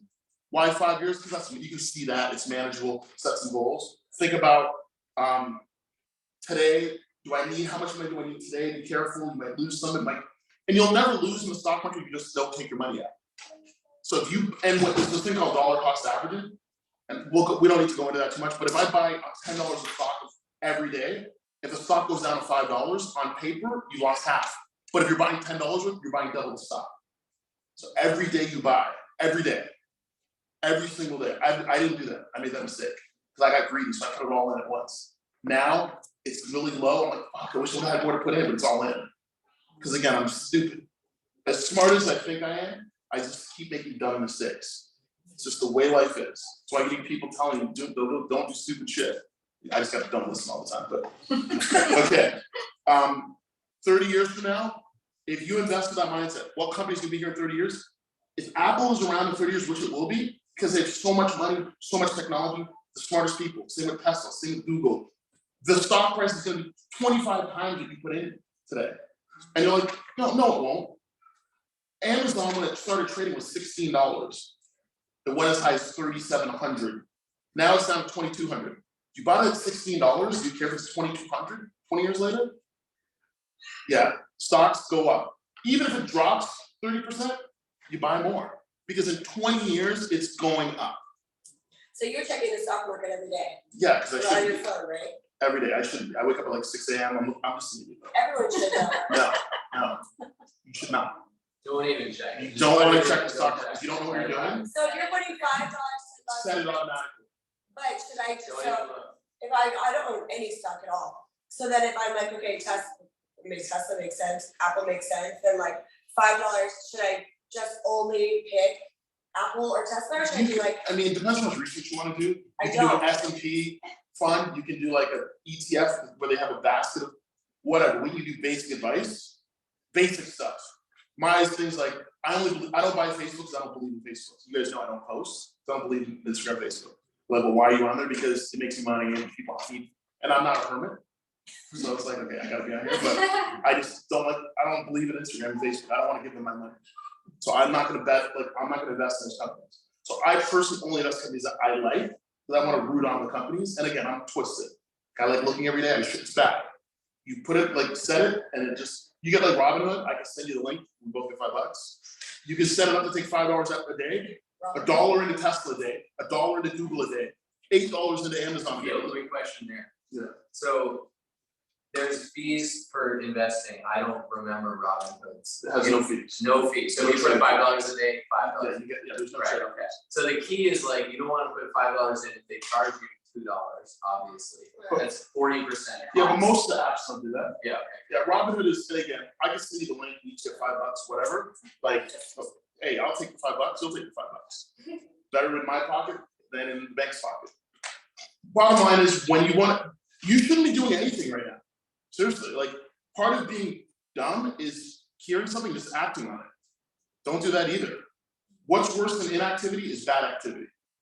Because here's the thing, you want to go from here to New York, you're gonna get there, but if you drive, it takes you 3 days. If you get on a boat, head towards Hawaii, you're gonna get there, you're gonna go around the world, it's gonna take you 8 months. So sometimes doing nothing is better than doing something. And if you don't know what you're doing is right, don't do anything, and meet someone who's like, oh shit, that's right, that's wrong. So don't go online right now and start buying stocks, because I told you so. If you do, you're an idiot. Right? do your research. Do your research. Okay. So here's one thing I'm gonna tell you, and I know there's how many couples are in the room here? Boyfriend, girlfriend, married, okay. So couples everywhere. Okay. Your money mindset is the person with the lowest vibration in the relationship. So the person who is the most ignorant, the most stubborn, the most you think they know it all, whatever it is, the lowest of the two in the relationship will dictate the relationship. What do I mean by that? So if I have a partner and I'm like, we're gonna invest for 30 years, and my partner's like, no, we're gonna spend it all on Gucci. The person who wants to spend it all on Gucci is gonna win out, and we're both gonna be broke. So either both of you gotta get smarter, or I'm serious, like money is why people get divorced. You're in a partnership, you ain't having sex if you're losing money. You're like, I can't even stand looking at you, we're broke. Like, so I'm just telling you guys, like, both you guys need to get to a certain level where you both like understand money, because if one of you guys don't, you'll just, this is how it goes. Okay. Multiple streams of income. Okay, everyone says you need to have multiple streams of income, but nobody really knows what that means. So I'm going to tell you what that really means. Okay, number one is the paycheck player. You work, you get paid. You have salary or hourly. No shame in that. Some of you guys are paycheck players. You think you're going to do Arbonne, you're going to make $1 million a year. No, it's not going to happen. Some of you guys think it's going to happen, it ain't going to happen.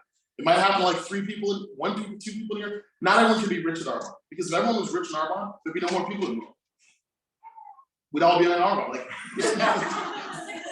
Like, okay, we all can't be rich at Arbonne, or in anything. If everyone is Elon Musk, who'd work for Elon Musk?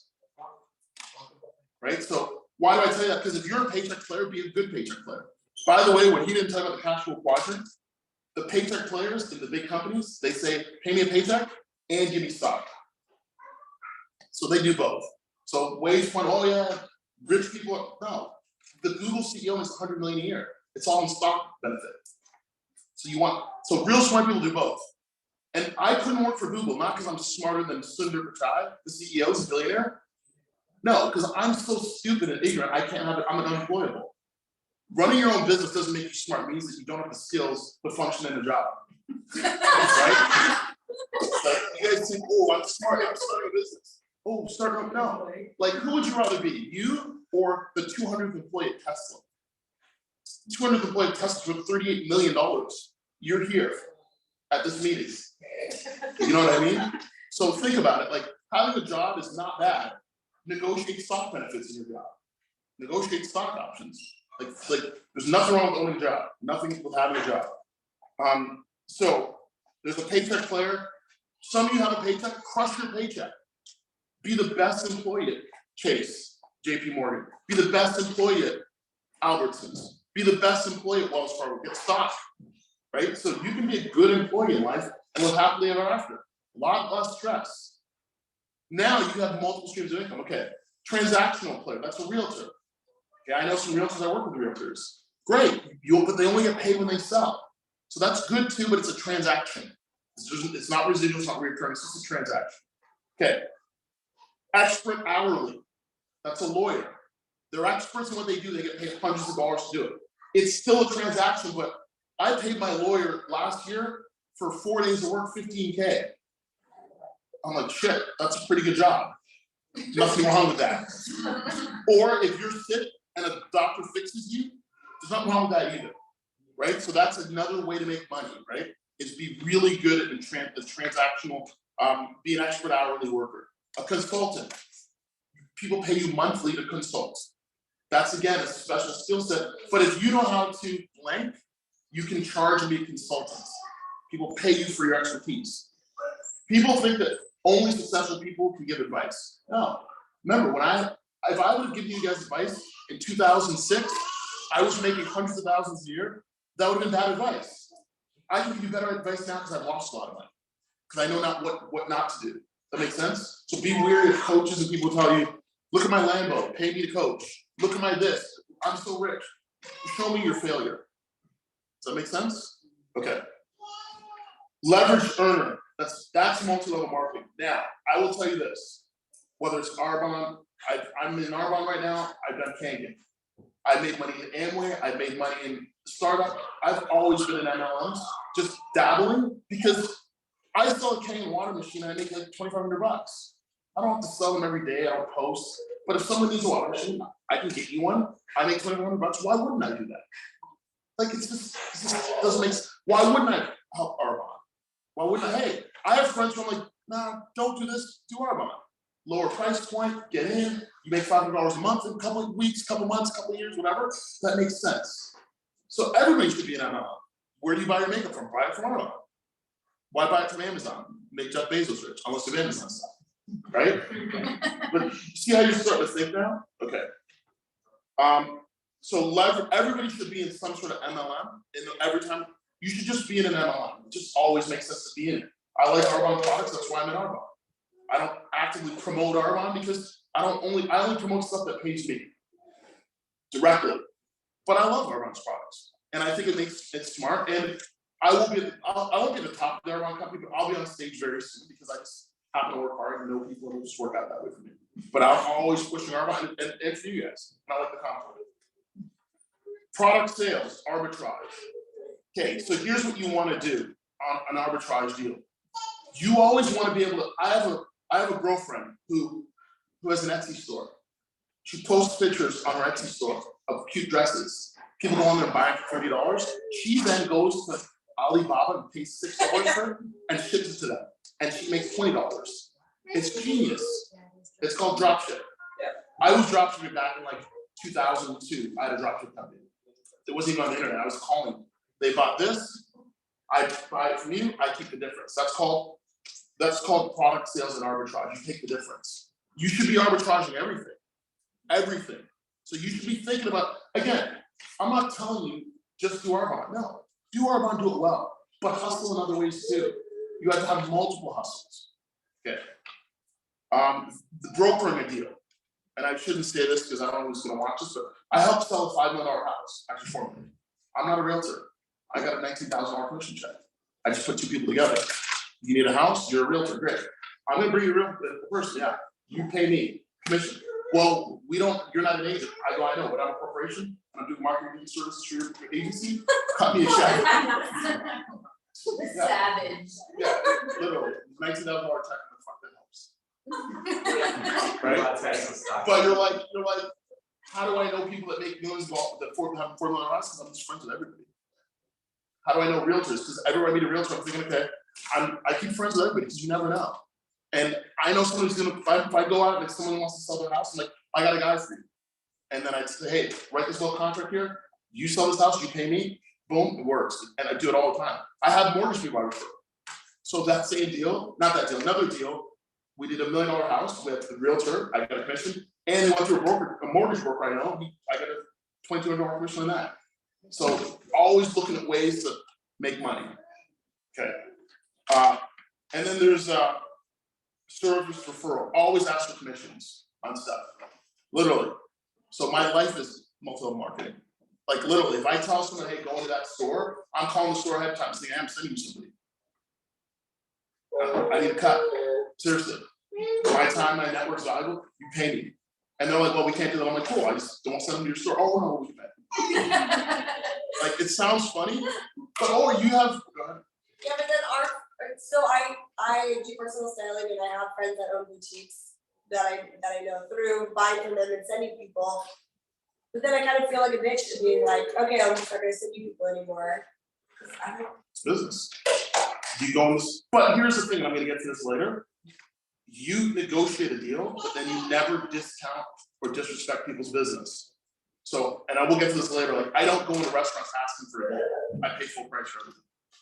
Because you're in business. Why is you giving me a deal better than like me paying full price to support your business? So that I do that all the time. I don't ask for deals when I go buy stuff. Yeah. You know, unless it's a bigger company and it's different, like I'm gonna be negotiating with them over time. But like if I go into a restaurant, I'm not like, hey, can I get this cheaper? It's like whatever, you're making a burger, it's $10, I know the price, and I tip everybody. Everyone gets 20%.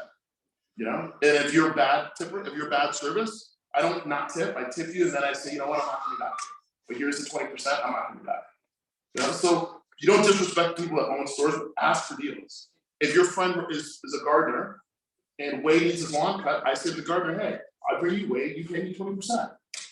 That's fair. Like, it's just business, because my time is worth and my network is worth. That make sense? Plus, if you're gonna, by the way, these are rules that I live by because I'm 100% unemployable. The only money I make is for me. No one pays me. But with that being said, so I have to survive. But at my lowest of lows, I've had years where I made $30,000 a year. Yeah, I've had years where I've generated $3 million. But I never work for anybody else because I'm all in on me. I know me though. Right? So I know the good in me and I know the bad in me. Make sense? So you gotta know. But me gets me in trouble sometimes too. So, okay. Life insurance is an investment vehicle. Wade made a really good point on life insurance. There are programs out there where you can actually, they're for more high net worth individuals. I think you gotta put in 30, 40, 50 grand a year, but he's exactly right. You need some help on that. I have a couple guys to talk to. Life insurance as a vehicle is a really smart thing. And everybody needs life insurance. Okay, so Nycole made that point. You have kids, you need life insurance. You're gonna have kids, you need life insurance, and you wanna buy it when you're not sick. And you wanna buy it before, you're like, well, who gets sick? Some of you will meet my friend Gary. He was 41, healthy. At 42, he had colon cancer. Now he can't get insurance. Uninsurable. So get it now when you're healthy. Okay. And I'm not an expert in that, but do some research. Last thing is, okay, some of you guys are too busy and have too much time to do a lot of stuff. I was on a phone call today with someone and they were like, I'm busy, I don't have time, I'm like, you know what? That just rolls off your tongue too easily. You don't have time. Well, my time's worth this, my time's worth that. I'm like, here's a trick question. How many people think Michael Jordan should mow his lawn? He's worth, I don't know, $2 billion. Who votes that Michael Jordan should mow his lawn? Put your paws up. Who votes that Michael Jordan should hire someone to mow his lawn? Put your hands up. If your hands are up, you're wrong. The answer is, what is Michael Jordan doing with his time? And does he have something else better to do with his time instead of mowing his lawn? If it's a Sunday afternoon and he just wants to chill up by himself, he should mow his lawn. Or if there's nothing else to do in the world, what is he gonna do? He can mow his lawn. So your time is only as valuable as you're gonna get paid for that moment. And some of you act like you're attorneys that bill 24 hours a day. Make sense? So some of you guys aren't in a place in life where anyone should be mowing your lawn. Should be mowing your own lawn. Unless you're so busy and effective and efficient with your time, where at that point it's worth it to not mow your lawn. But if you're sitting at home watching TV and someone's mowing your lawn, you're an idiot. And you're looking at a guy like me. I used to have my housekeeper come 3 times a week. And then I was like, this is stupid. $6,000 a year on a housekeeper before taxes. Having said that, now remember, there's the rule, there's the counter rule. I'm gonna get to the counter rule of that. You do need to put a price on your time though. Not because your time is worth it, but because if you want to grow to be, let's call it, you want to make $100,000 a year. $100,000 a year, last time I checked was $40 an hour, times 40 hours a week. That's what it adds up to be. To make $200,000 a year, I think it's like $80 an hour. You do the math, like 80 an hour times 40 hours a week times 52 weeks. Do the math, whatever the number is. So if you're committed to being a $100,000 a year player, you're committed, you're all in, okay, you want to make $100,000 a year, whatever that number is. Then you shouldn't be doing stuff that's worth anything less than 40 an hour, provided you're efficient with your time. And we're gonna get to this in a second. What does that mean? You shouldn't be cleaning your own house. You should hire a housekeeper, as long as you're gonna work during that time. You know, I tell Sandy time, I told you this at the name. They got the naming. And now like, we can't look about the naming because it frees them up to do other stuff. Have someone to go through your DMs. Have a housekeeper. Because that makes sense. Does that make, you guys get it? Okay. So you gotta think about what your time is really worth and arbitrage your life to make sure that you can delegate things that need to be delegated. But you don't hire the housekeeper if you work for yourself like I do until it's getting to the point where all your clients are going, are you doing dishes right now? Yeah. We can hear you doing laundry, yeah. Then they're like, okay, you probably need to hire someone. Make sense? So you gotta max out your life and then you go. Okay. So personal hire housekeeper, nanny, personal driver. You guys know I don't drive. Why? Because last time I drove, I rear-ended somebody. Texting and driving, multitasking was my fault. Guy almost pulled a gun on me, and I'm like, I'm an idiot. I deserve didn't pull the gun on me. He had the gun. The cops came. I'm like, holy shit. If I would have yelled at him and got in his face, he could have shot me. All because I had to send a text. I got back in the car, put the phone in the glove. I was shaking. I'm like, never gonna do this again. 10 minutes later, with the stoplight texting. Oh. I'm like, I'm not safe to drive. I'm not safe. I cannot be operating this motor vehicle because I will accidentally kill someone. I'm not going to jail. So I just don't drive anymore, and it's so free. I actually don't like driving with friends. Wade is saying, "Oh, you're right." Like, no, I don't want to get in the car with you because if I get in the car with you, then you're going to text and drive, and I'm going to choke you out. My friends, I don't want them driving me. I pay Uber. They have to focus. They can't text, and I can just relax and work in the back of the car.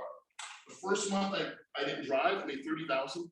I sold 23 Kangen machines that month. Why? Because every time I was driving somewhere, I was just working the whole time. So for me, it's my decision, and I don't like driving. So what's more important than doing things that make you time and make you money? Like save you time, make you money, is things you like to do. I don't like to drive, it makes me nervous. I'm not good at it, I don't do it. It's just the way and it goes back to this point, I have to write down for you guys. You gotta live your life today because tomorrow's not promised. But tomorrow's coming, so save. But tomorrow's not promised for you. It's gonna be here, it's gonna not be here for us. Right? So live today. So I'm only doing things today. Sebastian, how much stuff did I buy you an apple for your birthday? I bought him two shares of apple for his birthday. And his for his birthday. So anyways.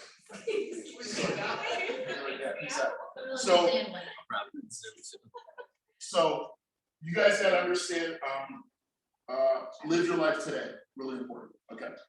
Last couple things, respecting other people's time. Don't ask your friends to help you move. Like, you are a selfish asshole if you ask your friends to help you move. Number one, they could get hurt. Number two is, why is their time worth more than your money? Hey, come help me move, I need a hand. No, pay a mover. But some of you are like, I'm gonna be rich and I want, but hey, come help me move because I can't afford to pay a mover. And then you wonder why no one wants to follow you in your business because you're an introvert. Or don't ever have your friends pick you up at the airport. Thank you. Like, hey, can you come pick me up at the airport? Can you drop me off? No. So you're gonna wait there for me, my flight's delayed. You're gonna waste your gas riding to LAX and back, save me $45. So now I'm disrespecting your time. Right? And this goes, the reason I say this stuff is, if you are in a network marketing business and you do things like that, you wonder why people don't join you. Because they're like, no, you're an idiot. They won't tell you that. Yeah, you're asking for and it's not congruent. I don't know. For me, it's like, I'll just get in the back of the Uber from LAX, I pay my $45, I just work, catch up, and then I get home and hang out with my friends. But I don't ask for those types of favors. I save my favors for when I need them, which is, hey, come in this business with me, this is good. Okay, the last thing, so the goal of money is not money, it's time. Time is the one asset you will never get back, and you don't know how much you have. So all this getting rich stuff and saving and doing all this is great if you live till 95, but you may die tomorrow or get sick. I hope we don't, but you just never know. So use your time as a gauge, use your money as how much time you have. So even though I told you how much of an idiot I was, if I die tomorrow, I'm like, well, I did have a house, I did drive Bentleys, I did travel around, I did party in Vegas, at least I lived a fun life, so there's something to be said for that. Because you save all your money, it's really boring. So there's a balance. The last thing I'm gonna tell you guys is this, system, save yourself time, energy, money. Okay, if you're in network marketing, that's what system is for. People who's been told this saying and learn from your mistakes. Here. Okay, if your hand is up, you're wrong. Oh, no. Yeah. The person who learns from their own mistakes will always lose to the person who learns from the mistakes of others. Oh. Right? So if you don't need to learn from your mistakes like I did. So yeah, I think we're good. Got it. That's Coach Neil. Thank you, Coach Neil. We'll wrap it up on 8 o'clock now. So No, there wasn't, but I think the question answer, if people have to leave, you can leave, let's like adjourn. Yeah, you can leave. We can do a Q&A here and you can ask any questions. Nycole, are you good on time? Okay, cool. I guess we could keep this going. So if anyone has to leave, Should we yes. stop the recording or should we just keep going? We can just keep it going. I can see it. Let's bring up these stools. But Q&A, anything you have, for any of us, ask away. Someone else. Well, I got a question. Oh my God. That was really good. Thanks. I didn't. Any Is it questions? Is it okay if I ask a question? Where do we start? Well, you didn't talk about the universal in there. I love. I have one, okay, for you, Neil, is, Oh, wait, okay, hold on, no. I wanna, We're gonna put you in touch with them. I have one. Oh, you do? I do have one. Yeah. I just wanted to know if the information I was given was correct versus getting like a Roth or an an IRA. IUL is what, a full life insurance policy? It's very similar when you're talking about the beauty. Yeah. It's only partial life insurance policy, Yeah. but it can work as my own base. In 5 years, I can touch half with no penalties. In 10 years, I can touch everything with no penalties. I'll have to She's study all it. I have. Yeah, you gotta get someone. You have to understand the fees. Fees, like Tony Robbins wrote a book called Master the Game of Money, something like that. And fees like eat away, like a crazy amount. Having a 2% fee on your stock fund, you have a broker, you're paying 2% assets under management, eats away over a lifetime, and you're investing for retirement, 50% of your retirement. 50% is gone because you're paying 2% fee. So fees are huge. So I'm not familiar with it. For this one, it's only $50 a month. That's a really specific They take question. 50 for life Hold on a insurance. second. This is a really specific question. Really specific. So just hit up Wade or me like tomorrow or next week and we'll just do that. It's a really specific, it's a good question, but we can't give you an answer right now. Yeah, no, that's right. One thing I forgot to tell everybody here, if you're making more than 10 grand a month, or you're aspiring to, like Arbonne or any business you're in, you have an LLC. Yeah. Or some sort of corporation. Yeah. That's a must. So LLC then have a business, you have the ability to write off certain things, especially if it's a lifestyle business, right? I have a business. Networking, lifestyle, I could literally write off anything. My CPA is like, dude, Or just have a blanket corporation. blank corporation. You can whatever just it do is. any transaction. People should never pay you directly. But if you get audited, you have to sit in front of the IRS agent and say, Yeah. this is why I spent this. So, but it has to be justifiable. When you have a lifestyle business, you have something and you're like, yeah, this is what it was for. The G-Wagon, this is what it was for. My CPA, G-Wagons, other thing, if the car's over 6,000, you can write all off. 6,000 pounds. 6,000 pounds. You might get rid of that, so buy it 6,000. So if it's like, oh man, I'm paying taxes on this much, that's why like wealthy people are like, I'll buy the jet. Grant Cardone buys a jet at the end of the year. It's because he then doesn't owe money on what he just paid for the jet. And then he's like, and now I'm cash broke, and now I need to hunt again. And that's like his mindset. All right, questions? For the infinite banking thing, I randomly ran into a financial guy at lunch, and I was kind of like getting into that, just what we want to talk about it, and he was like, well, we can't do that because, you know, the fees is whatever, I always trust you. But I'm curious, what do the fees look like, or does that depend on your own financial situation? No, it doesn't depend on anything. So it's the key with whole life insurance or infinite banking, whole life insurance policy. It's overfunded, maximize the cash value, is when you're young and healthy, like you get the best premium, right? So you pay the least amount. So it depends on your health and your age and everything, but like Sandy and I did it a few years ago. We're young and healthy, we got the best rate. You would too. Gary, wouldn't get a rate. Or if you're older, if you're 50, my dad actually 64, and he got a different rate, and it just doesn't make as much sense. So it's more of an upfront fee, but then it's very little fees for the remainder of life. It depends on how much you put in. It's a percentage upfront. Okay. And then it's almost nothing like year after year. Okay. So what people think, they get scared like, oh, upfront, there's whatever, 5%, whatever it is. But then there's very little over versus a financial advisor that's trained to be like, I don't owe him money for assets, my broker, for assets under management. if I have 5 million in cash in my net policy, I don't own on 5 million assets under management. If I have 5 million with a broker, I own 1-2% of 5 million. Okay. So I owe what, like I put in, when you put in, you more pay it up front. So that was my biggest thing. And I like ripped into him about every fee and everything. And I came out, I was like, okay, yeah, this makes sense. You know, it's not like your only thing, it's just a piece of the puzzle for most people, where they create their own bank. But then the key to infinite bank isn't just to store it there. It's good if you just store it there. It's the velocity of money. It's to take it and go invest in real estate, use or stocks, anything.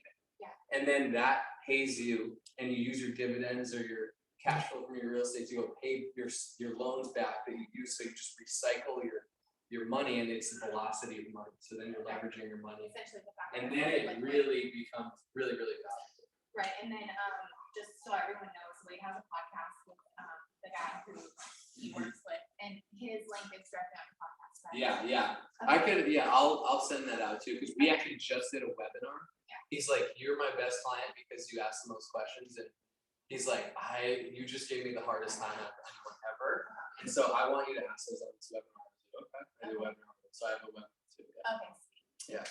But I think it's smart, especially if you're young, and it's really smart if you use it to invest in other things and then repay yourself and just keep it all within.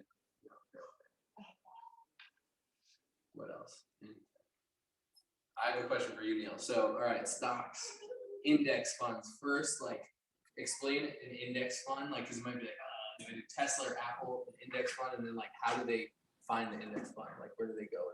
So again, if you want to buy like sectors, you can buy like you can buy like a basket of funds, like the NASDAQ companies, the high growth companies. You can buy you can buy baskets of funds.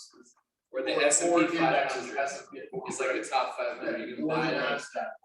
It's all of them in one, and you can put $10 into it. So you're diversifying over hundreds or the whole stock market. You're basically investing in the stock market versus Apple. But you just, again, it goes back to how you want to invest.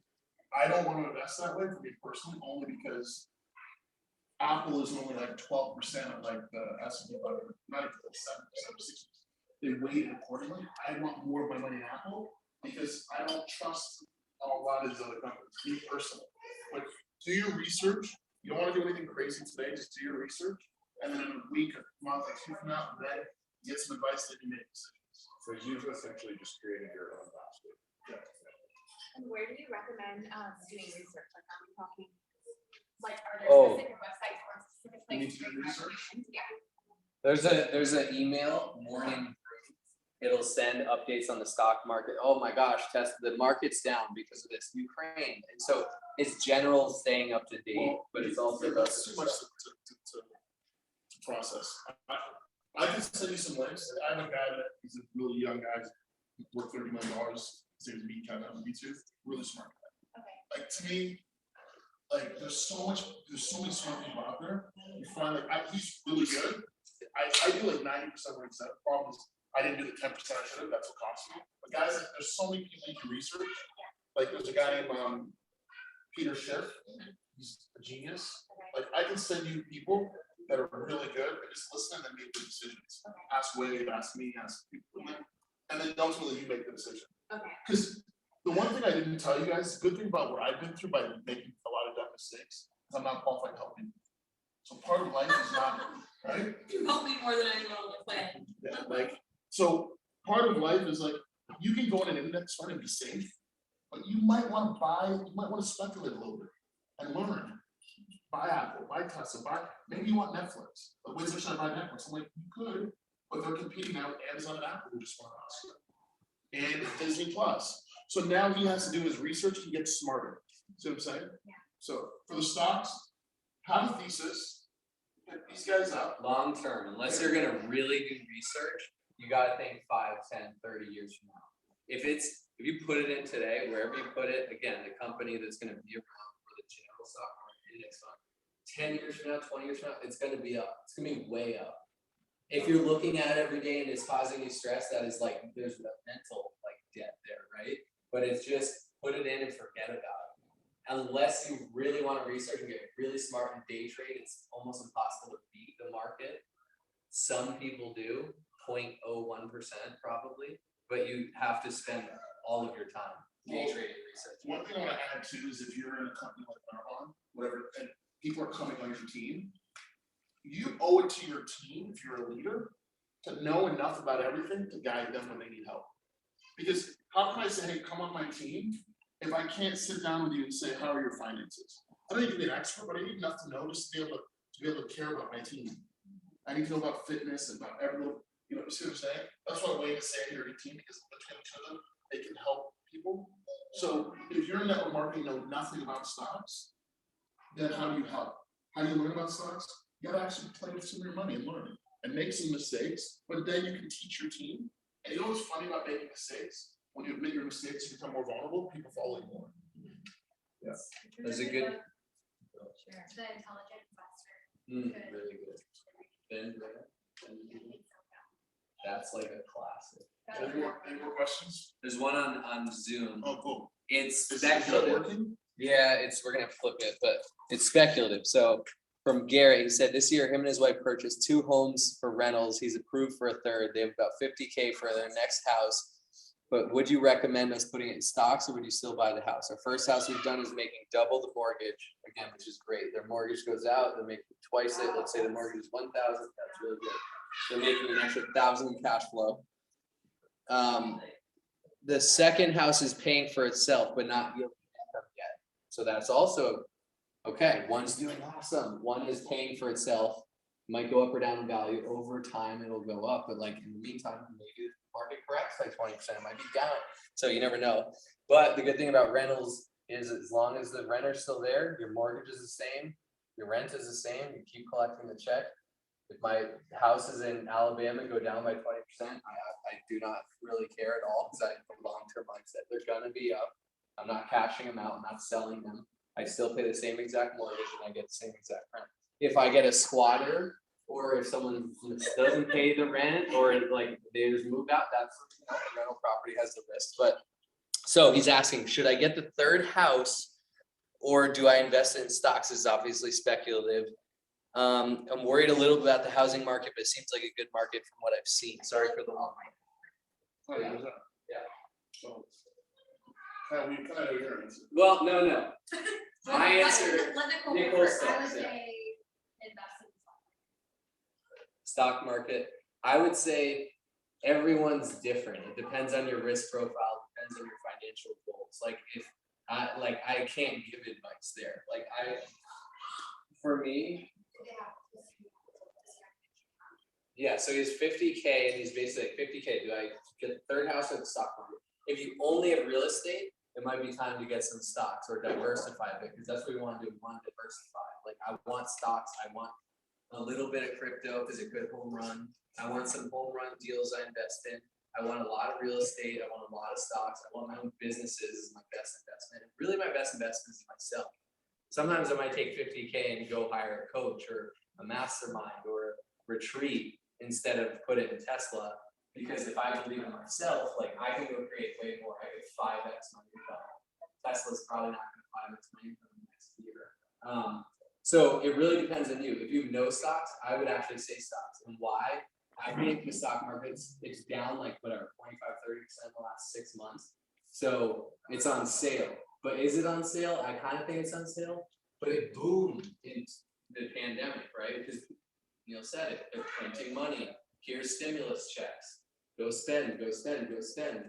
And I don't know what's Shandy's doing, but so if you don't have stocks, I would actually say the stocks. The stock market will probably go down further. Winter's coming. The economy is gonna go down. It's gonna take a dip. Everything's gonna take a dip. Stocks, real estate, everything. And in the winter, Warren Buffett goes, like he said, oh wow, everyone's freaking out. Everything is down. Everything is on sale. Buy. It might continue to go down. Dollar cost average. Keep buying because he has it. It's eventually gonna hit a low and it's gonna go up. So if you have no stocks, I'll say stocks. I love real estate. Investing is if it's a cash flowing real estate, You can't go wrong either way, I don't think. Yeah, so here's what I think. The good news is he asking a question, and the good news is he has 2 houses, and the good news is he has 50 grand. But here's what I would tell you guys. What am I gonna tell you guys? Who can guess? Tesla stock. No. Here's my concern.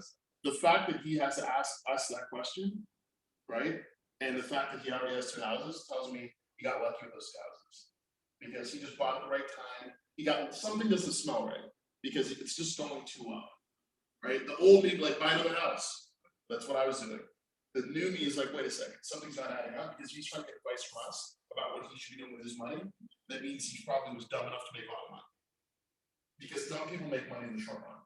And then they parlay and they lever. Here's what he doesn't understand is, we've had no interest rates the last 8 years, it was 0. Now the Fed might be raising interest rates 5 to 7, we don't know. There's people are gonna lose their houses. People are gonna, the economy, no one knows how long it's gonna go down for. So if I were him, what I would say to him is don't do anything, sit on that money and go get some real help and do nothing. Because if he tries to triple down, he can lose it all. One of my clients lost 7 houses in 2010. And then we had to pay, I helped him pay $50K and wipe his credit, repair his credit. It's 7 short sales. So people, like, you gotta be very careful. Like, Wade talked about risk. Like, if this guy's married, right now him and his wife are living high. If he loses any one or 2 of those houses, he's getting divorced.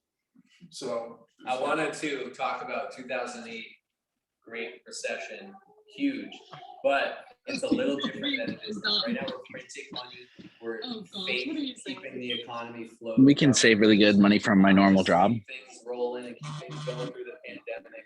What? And it's been 13 years old. They can't hear me, market you said. up, and it's gonna go down because that's life, seasons, marriages, Oh, fall, winter, spring, summer, like financial markets. But 08, they were just giving, if you had a heartbeat, you could get a mortgage. And that is a lot of why we got a lot of trouble. There's a lot more regulation, so it's a little different.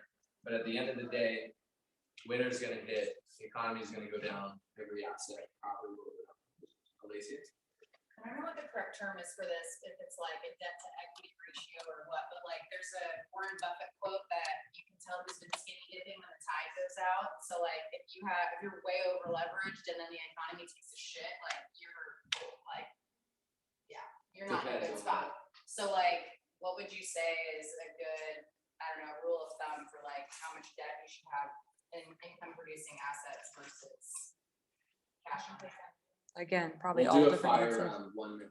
Yeah, let's please keep it short. Because we gotta end this soon. Phone's like literally They overheating. can get off. You definitely should have an emergency fund for like the expenses that you have. So you can have a ton of debt, but like as long as it's comfortable for you and it's not like Yeah. a huge risk. And it gives you if you see the benefit in that, right? Yeah. And then it can Yeah. cover itself if it's like multiple properties or something. Yeah. I don't have a specific ratio. It depends on who you are. You're married with a child, your debt to equity ratio is different than Sam, who is not married and no children and younger than you. She has more earning years ahead of them than you do. So it's a little different. For me, I'm too young I wasn't invested in 08, so I like can't even speak to it. But generally how I think about it and how I think about like how Robert Kiyosaki thinks about it is if debt is attached to a cash flowing asset. So like let's use a rental property. Let's use I have $100,000 property in Alabama. And it's $1,000 for rent, which gets paid, and it's like 500 something for a mortgage. Let's say it's 400 cash flow coming in every month. And oh my gosh, the market, it flops. My house is down 20% overnight. It's worth 80, but I'm still collecting 100. Now, if he's out of a job and then he has to move out, it's very good landlord friendly, so he gets out very quickly, can't squat. Hopefully find a new place. It's blue collar. There's a lot of warehouse jobs don't really go. The rental market didn't go crazy in 08. The housing equity market did. So it really depends on what the debt is tied to. If it's not cash flow producing or positive, like it's a lot riskier. If it is, you're better off of it. However, I have to be prepared if someone's not in there for 3 months or 6 months while I'm finding a new tenant. It's never happened that way. It's never been empty. But let's say someone is in there for 6 months, can I cover the mortgage for 6 months? Because if I can't, then I have to sell it for $80K and I'm out of money and oh my gosh. So also the rainy day fund. If someone wasn't in this property for 6 months to a year, could I still afford it? Float it. That's probably a good barometer. But I don't have a specific ratio of you. I just think if you're gonna get involved in real estate, it sounds really good in theory. Like, you just have to understand, like, when recessions hit, I know because my credit lines got cut. I had $800,000 credit line, and it just went down to zero. The bank's like, sorry. I'm like, what do you mean? So you can't see around the corner if you're never been around the corner. So all I would say is, when you guys are talking about real estate, Wade's making it sound really simple because he's done a lot of research, he's got partners, there's a lot more to the story. I just think people have to be very careful when it comes to real estate, because there's a reason that like things, there's protections, consumer protections in place, because real estate can go sideways very quickly. So just be careful. You have to get really smart in real estate if you do it by yourself, or you trust and follow a mentor who's done it and you learn from them and you do the first deal with them, or you shadow them and then you do your own or something like that. Like, they have a track record. It's hard to get smart at real estate, but it's worth it. With that, do we have any closing thoughts for Zoom? Okay, Zoom, thank you for tuning in. Thank you, Zoom. Ta-ta.